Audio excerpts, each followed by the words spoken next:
Hi, everyone. I'm Hsinju Chen. I'm a PhD student at University of Illinois, Urbana-Champaign, and I'm also a student rep. Today, it is my honor to introduce our student-invited plenary speaker, Dr. Staples.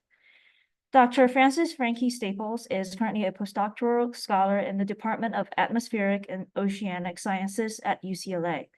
She earned her PhD from the Mullard Space Science Laboratory at the University College London and her master's in physics at Lancaster University. Her field of expertise is in space weather and large-scale multi-mission analysis, and her research interests focus on the dynamics of the Van Allen radiation belts and how varying radiation levels affects satellite equipment. Today, she will be speaking about the role of magnetospheric missions in geospace environment modeling. Let's welcome Dr. Staples.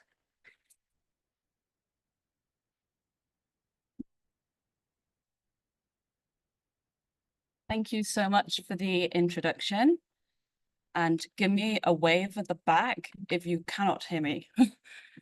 So thank you for the students for inviting me to give this talk, especially as I'm an early career scientist myself.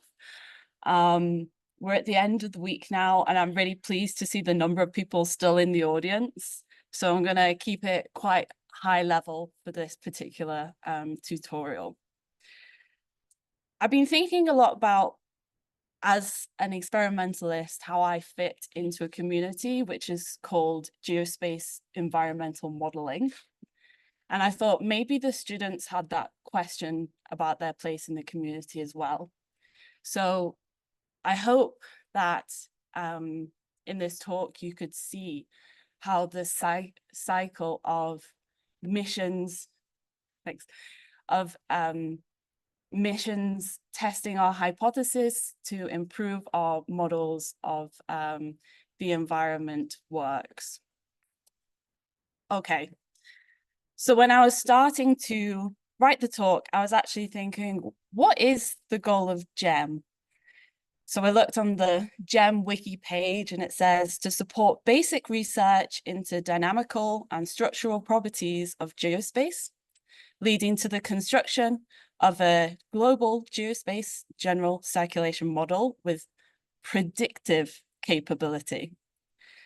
And I think this really has two sides of a coin.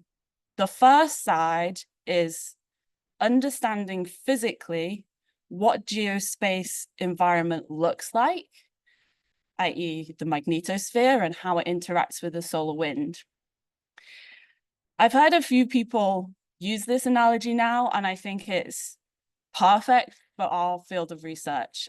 And this is a tale of people who are blindfolded and go up to an elephant to see what it is. The first blindfolded person goes up to the front of the elephant, feels the trunk and says, "Ah, it's a snake."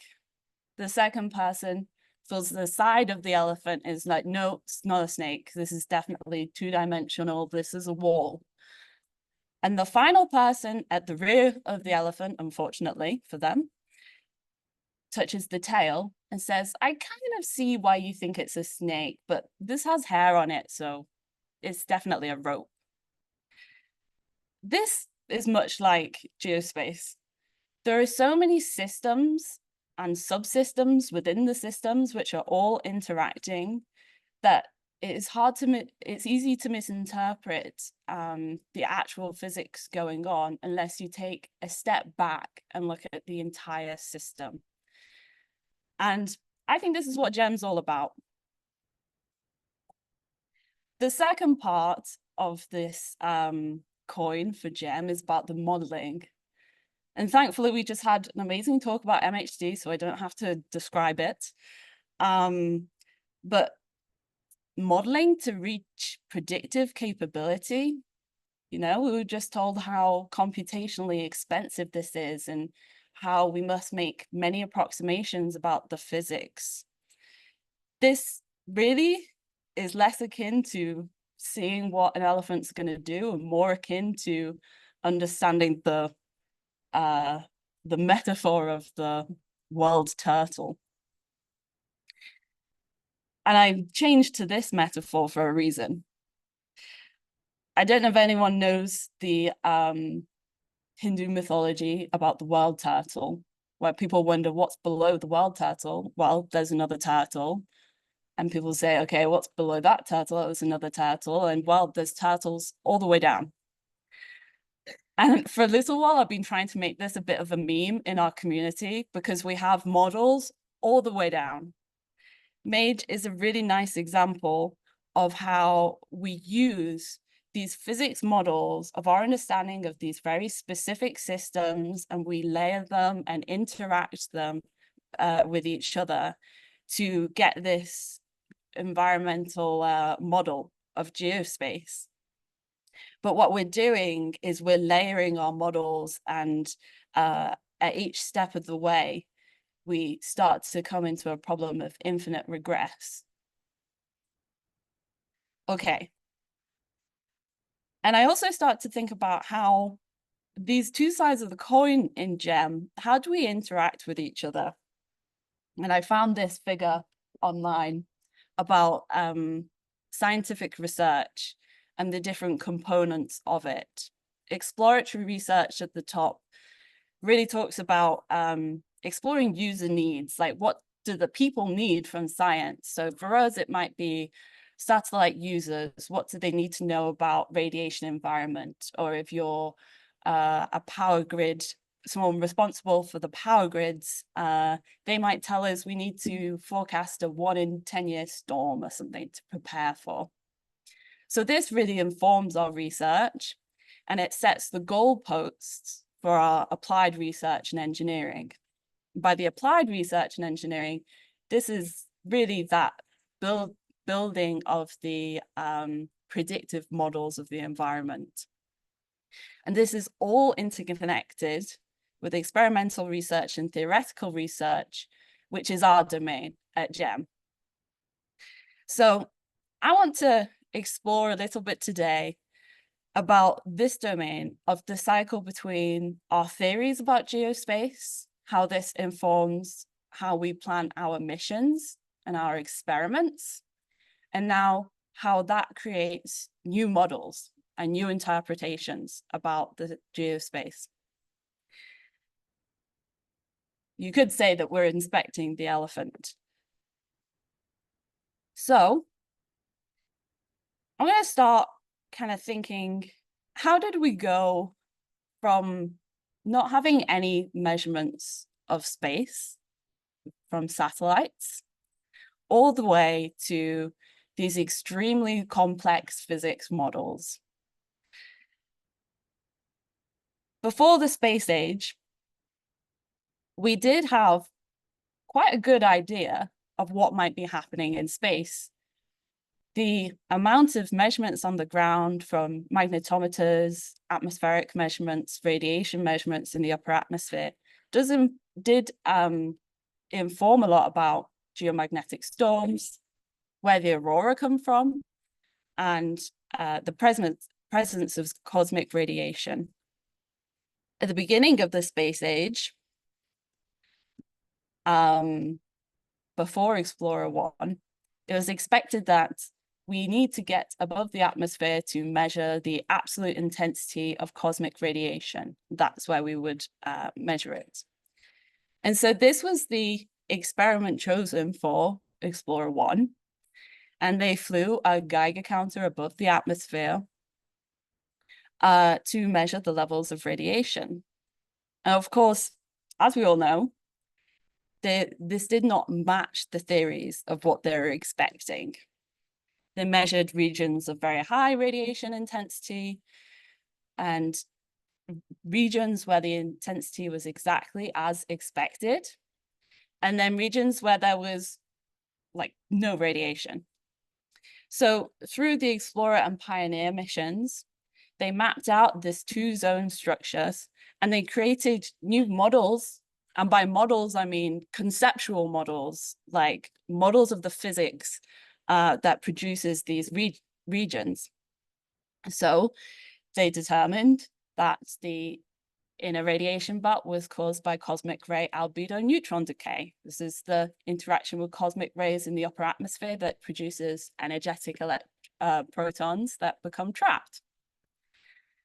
In the outer radiation belt, they knew about geomagnetic variability during storms, and so they deducted that diffusion could occur and electrons could be accelerated due to this diffusion to the high intensity levels. And in the slot region, they had measured Whistler waves on the ground and determined that electrons could be scattered by these waves and precipitated. Many of these physics concepts models, which seem so basic to us now, are fundamental for how we see the radiation belts today. And there's so much new physics that's being introduced, but, you know, they weren't too wrong. So I'm going to jump ahead quite a few years to the year 2000 and take a look at cluster 2. So there'd been a series of single satellite measurements and also dual satellite measurements, which had helped us understand the broad region of geospace. We understand the large-scale structures of the magnetopause, the magnetotail. We were starting to understand how energy might be transferred through the system. But there were many, many open questions about these processes. And in particular, we hadn't been able to measure the very small scales. And so this is what influenced cluster. They would fly 4 identical satellites taking in situ measurements of the plasma magnetic environment. And they're in this tetrahedral formation, which, do you see the mouse? Yeah. In this top left figure, you can see that if there is some discontinuity passing it or some structure in space, you'd be able to resolve the speed of the structure and the physical dimensions and properties of the structure as well. And after taking the measurements, there are an enormous amount of physics understanding that's come out of cluster, but I'll just highlight a couple compared to their initial hypotheses. They measured the very small scales of magnetic reconnection. They identified the ion diffusion region and the importance of the whole component in magnetic reconnection. They did this by looking at the geometries of the magnetic field variations through a neutral X line. But they also resolved higher scale structures. At the magnetopause, prior, they had known that it responds to changes in dynamic pressure, but they didn't know in detail how to characterize these changes. And these were some of the first measurements of surface waves on the magnetopause. They did this by measuring the normal velocities of the magnetopause through those spacecraft.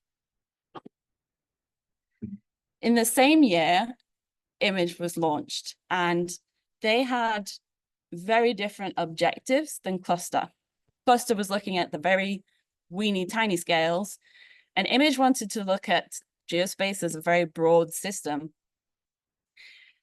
They had questions about the how plasma got injected into the magnetosphere from the solar wind and from the ionosphere. And they wanted to see how the magnetosphere was globally varying with geomagnetic changes and how energy was transported through the system. One of the questions, based upon observations, was about how the plasmasphere drains. Through MHD modeling, not MHD, just through modeling, they had determined that it would, as the plasmasphere eroded, particles would follow convective drift paths and form this tail of plasma towards the sun, where they'd be lost. But the other observations from earlier suggested that plasma erosion actually occurred by precipitation. And through imaging in ultraviolet, this figure on the left, they were looking at the scattering of UV light in the plasmasphere, and they looked at how the properties of the plasmasphere evolved through a storm. And you can see that really nice drainage plume form. This is one of my favorite pictures in science, I think. So it's a confirmation of that hypothesis. Another one of their questions was about how oxygen access the magnetosphere and under what conditions. And they found through energetic neutral atom imaging that the oxygen became enhanced in the ring current during substorms, and they were injected from the upper atmosphere. And then there's also Themis, another very different design to the past two. The question that Themis was posing, and also, side note, I think this is such a marvelous hypothesis testing that they used, was to probe the cause of a substorm onset. So the observations in this case was from all sky images. They'd seen these global auroral structures that had mesoscale structures within it, and it broke up in a substorm, but they didn't know the exact cause. And there were two processes which could be responsible based upon observations. It could be the formation of the substorm current wedge, which disrupted the current sheet, or it could be a rapid influx of plasma from far tail reconnection, which disrupted the current sheet. And so the design in this case, again, was for in situ measurements of plasma and magnetic field environment with identical satellites, but instead of being in a very tight formation, they were going to space out their orbits down the magnetotail so that they could decipher specifically between these two processes. And they resolved their hypothesis. They found that it was far tail reconnection and bursty bulk flows, which resulted in the current sheet instabilities, which started substorms. So this was the first observation on the left, which was a big result from the Themis mission. And then on the right, through statistical testing, not only could they statistically confirm the hypothesis, but they could also characterize these dipolarization fronts as they were coming in. Now, as you all know, there's an enormous amount of science coming from these missions. I've highlighted a couple of key things, and the only reason that I've highlighted these specifically is because they relate to the initial hypothesis of the missions. And I really wanted to communicate this whole cycle of creating a hypothesis, designing an experiment, resolving the hypothesis, and creating a new model, conceptual physics models of the environment, and how successful we've been at that. And even though we didn't ask all of the questions about the environment in this process, we know an awful lot from these missions. But there are also some drawbacks. We use these missions to test physics, which they're not necessarily designed for, and this could lead to some erroneous results. Spacecraft aliasing is one. So aliasing is where if you have too low resolution, you see structures in the mechanism or physics or whatever it is that you're resolving in the signal. So you probably all experienced this kind of looking at a picture and seeing waves in it. And this is exactly what aliasing is. This has been a topic of concern in radiation belts recently, because our core mission to measure the radiation belts is the Van Allen probes, which has resolution of a couple of hours. But now that we've probed faster and faster timescales, we realize that some of the timescales are even faster than we expected. This example in the top right is from a paper in Oliver et al., where they're modeling a fast acceleration due to radial diffusion. But you could get a similar result through injections. And I know that this has been a topic of discussion at GEM this week. If you have one inbound probe, you would measure this signal over a long time period. And what you would get is, instead of this monotonic increasing gradient, you would see a peak. Now, this is indicative of an entirely different acceleration mechanism. So it could lead to erroneous conclusions. So some of my work with multi-mission observations is to use them to resolve those really high, highly dynamic processes, especially if they're global. So in this figure below, we were taking measurements from GOES, THEMIS, MMS, GPS to achieve this constellation of observations. We managed to resolve this PSD profile as a function of distance on 1 hour time periods. And we looked at a process called magnetoforeshadowing to try and see how fast it occurred. And we did see the properties representative of this process, which we don't think was aliasing.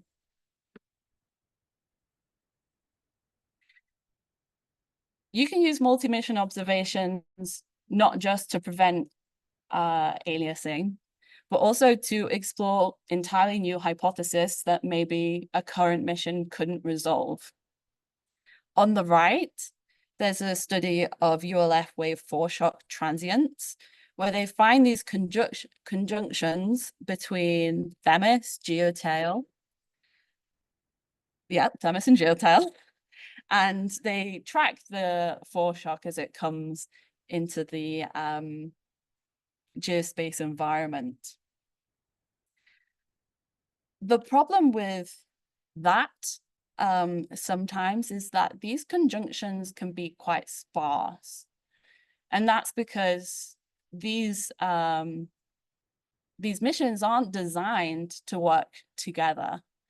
So you're really relying upon particular events, and it's very hard to build up statistics which are very specific to your hypothesis.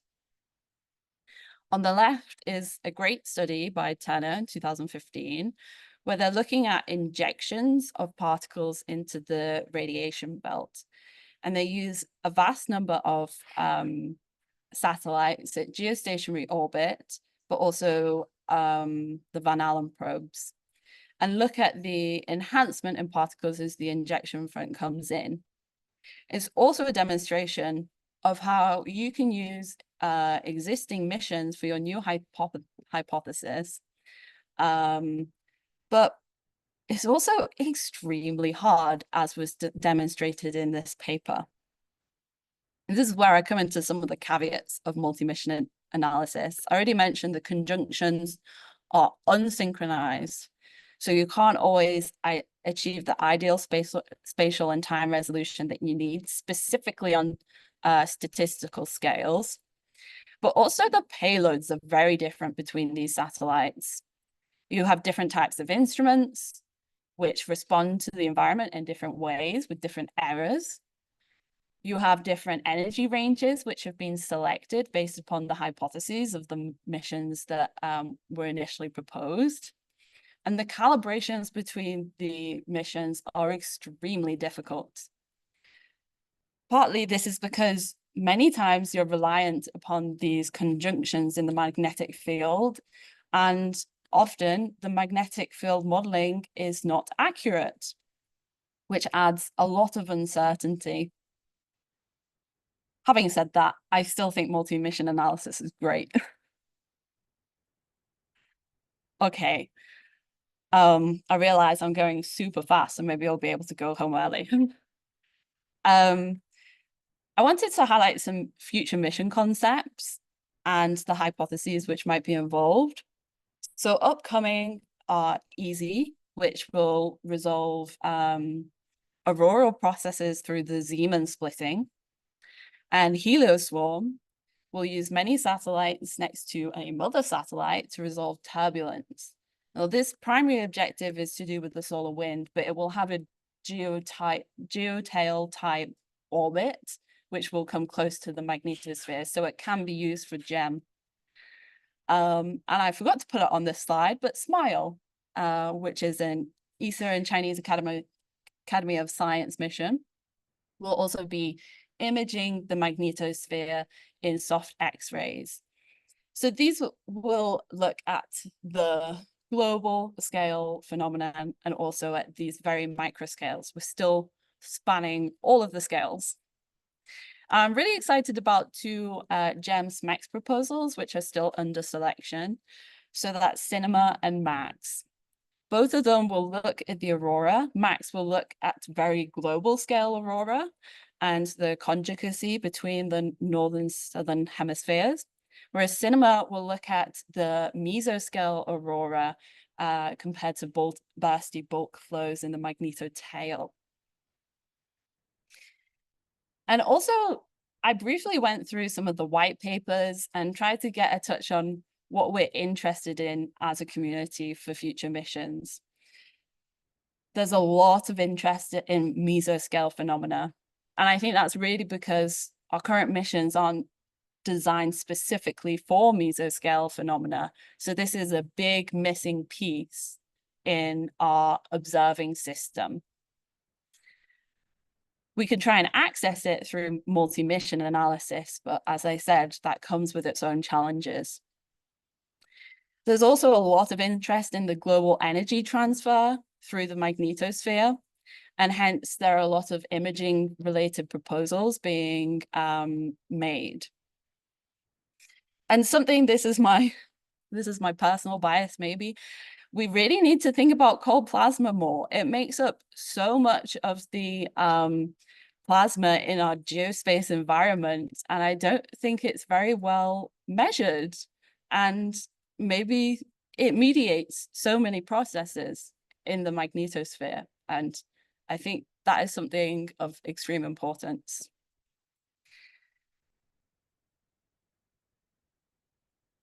Okay, and then the last one on the list is, maybe it's your hypothesis, and this is directed to students specifically. I would encourage you to think about the hypothesis and questions that you have. Try and construct something saying, I want to determine if this process is caused by, or this phenomena is caused by process A or process B. You can get this from the challenges that you're finding in your models, or the fact that you can't explain certain things with your data. You could go through the whole process of saying, okay, this is my hypothesis. What do I need to measure in geospace to resolve the hypothesis? What are the observables? What's the flux of the magnetic field?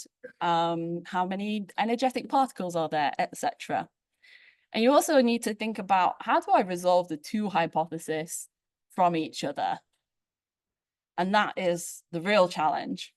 So going through this process can be really enlightening about your own work, but also you might find that an existing mission could already answer your hypothesis and just no one's thought of it before. So I encourage the students to do that. Well, anyone really, but students. Okay, so I've spoken a lot about these hypothesis-driven missions. And given that I'm space weather scientist, I would be remiss not to talk about this. I am shamelessly using this time to talk about my poster in the other room, but there's a point here. Recently, we've been working on validating data assimilative models of the outer radiation belt. How this works is we have quite a rudimentary model of diffusion physics in the outer radiation belt. and that model has errors associated with it. In real time, we assimilate data from GOES and the Van Allen probes, and both of those also have errors associated with it. Through data assimilative techniques, you can consider the errors with both of your measurements and land somewhere in between, which gives you a more accurate representation of the environment than either process used alone. And I've been doing a validation study with this model. I compared it to a large statistical data set of multi-mission observations of the radiation belt, which includes 36 different satellites. And I calculated the statistical error and bias of our 10-hour hindcast, which is of particular operational importance to us. On the right, we're looking at the error and bias at an L star of 4.1.2. That's about medium Earth orbit. The top two figures here are looking at between 2016 and 19 during the Van Allen probe era. And we're getting accuracies of the radiation belt within 150%. So we're accurately modeling the radiation belt within a factor of 1.5. That's really good, especially compared to really intensive computer models, which are using all of the physics we know about the radiation belt, whereas ours is relatively lightweight. When we looked at the errors associated with the assimilated data, particularly in the case of the Van Allen probes, because in real time, they provide a pre-processed version of this final science data product, we found that the error of that real-time data is greater than our model. And so we're improving upon the real-time data. So even if in real time, our observations are not the most accurate and they need more work doing to them to get to this high level of data quality we need for science, it's still really useful. Now, the clincher here, and this is the point that I want to make, is that after the Van Allen probes in this bottom two panels here, the error in our model increases tenfold. And that's because the Van Allen probe data was not being assimilated and the physics was not well represented enough to propagate the observations from GOES into the core of the outer radiation belt. So there's still a real need just for observations. I want to make the argument that sometimes we don't need a hypothesis. We need to take a cue from the real weather modelers who for years found that it was very hard to model this complex system and so took data. And this constrained their models and helped them to actually forecast weather. And that's what we need. That's kind of the end goal of GEM, right? You know, we really need to understand the physics in the environment, but we also need to operationally be useful. Okay. So then we come back to the beginning of what's the difference between these two roles in GEM. We can spend a lot of time looking at the elephant, and we should. We need to understand geospace, and hypothesis testing is a very successful method in doing that. But we also somehow need to get to our flying turtle in the sky, and sometimes data is just a way to get us there. As this says on the conclusion slide, Rome wasn't built in a day. And finally, multi-mission analysis can also really enhance our science in addition to the hypothesis from specific missions. We should be creating our own, especially students who are going to guide this community forwards in future.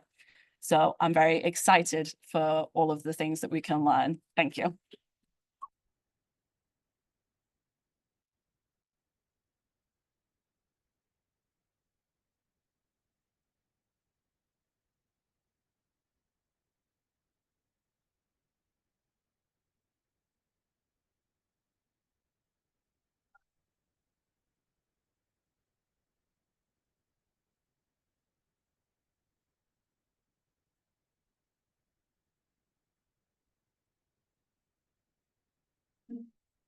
Thank you for the nice talk.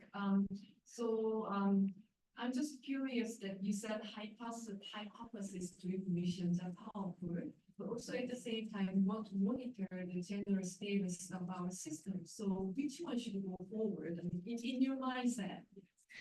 I think that really depends on the agency who you would ask. I'm sure that NASA would say hypothesis and NOAA would say space weather. Something that I plan to do with this data assimilative forecast is to do observing system simulation experiments. And my kind of long-term goal at the moment is to create an environment where people can go in and put specific orbits and measurements and determine how operationally useful for forecasting it could be.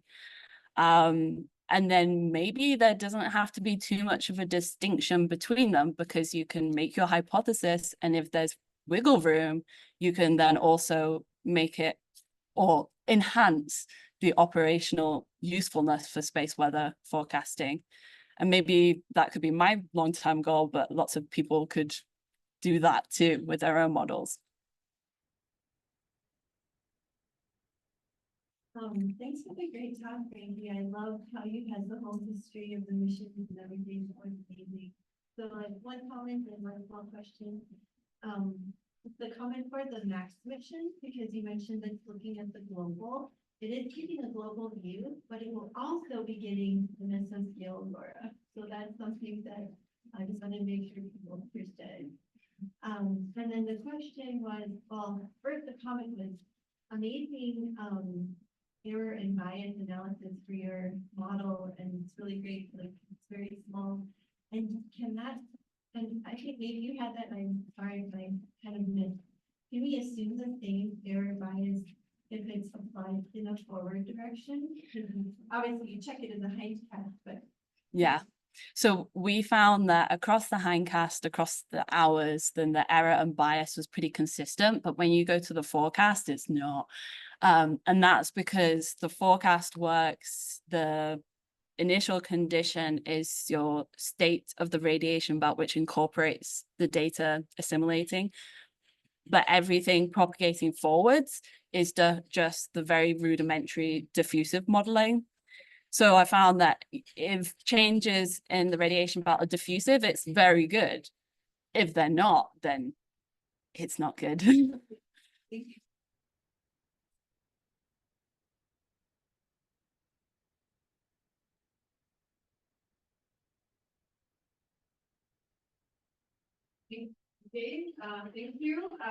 And you introduced all the forthcoming missions, but one mission is missing. Tracers mission. As a deputy mission scientist of the Tracers mission, and I have to advertise Tracers mission have two identical spacecraft, and they're going to passing the cusp region around 500-kilometer altitude, and we will provide you the 30,000, more than 30,000 cusp crossings. And then these two spacecraft is just a couple of minutes apart each other. And then you can capture the spatial and temporal variation of cusp system. And then we can relate that to cusp phenomena with the day-side connection phenomena. And thank you. Thank you for adding that. Launch next year, quarter 2, 2025. Thank you. Thank you for adding that. There are also an enormous amount of CubeSat missions, which were not included on that kind of uncomprehensive list, just because I was focusing on the kind of high level mid-X class and higher.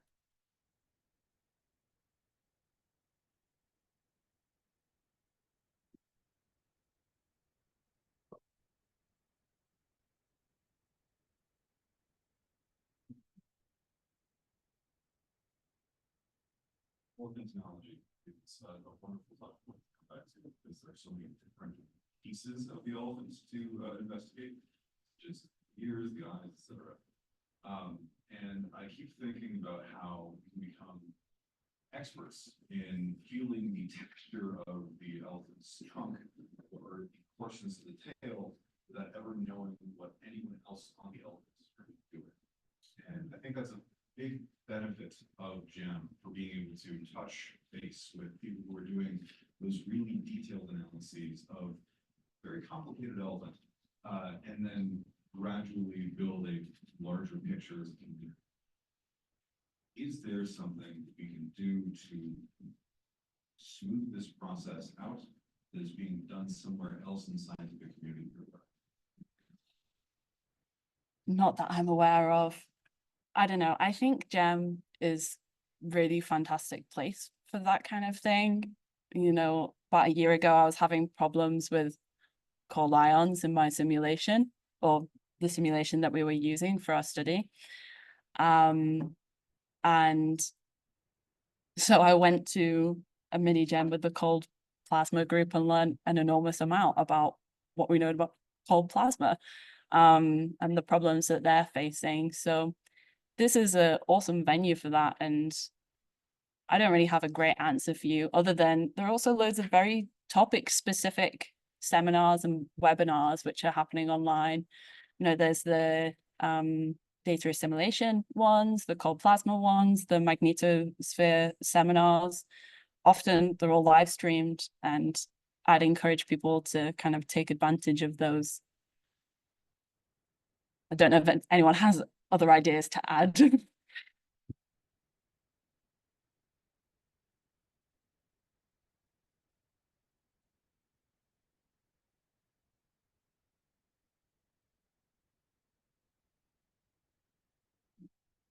On the last night's comment that you made, Joe's focus group said it was a tendency to focus on one aspect of the development, but really haven't had an emphasis on figuring out how that works. And somehow or another, after the action for a few years, I hope that you have to figure out some way to enhance the emphasis, be a focus group or something on the element itself. It's the front lab to tail works. So we pieces together with something really good gentlemen to move more focusing towards.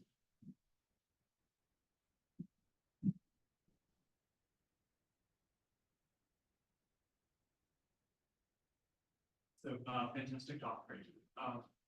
So regarding the multi-mission analysis, do you think there's more individual missions can do to kind of provide better, better data to allow us to define their individual kind of mission capabilities to help us get more out of the structure of the open? I think each mission will have their own objectives, but coordinated campaigns, I think, could be very powerful.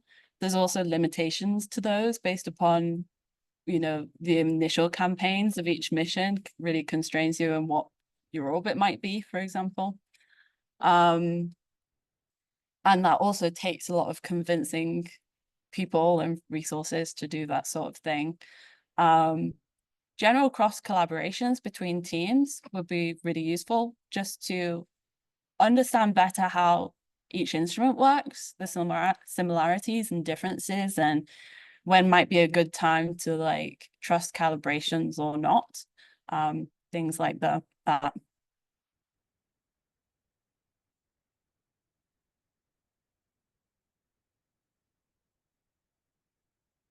All right, if there are no more questions, let's thank Frankie one more time. Yeah.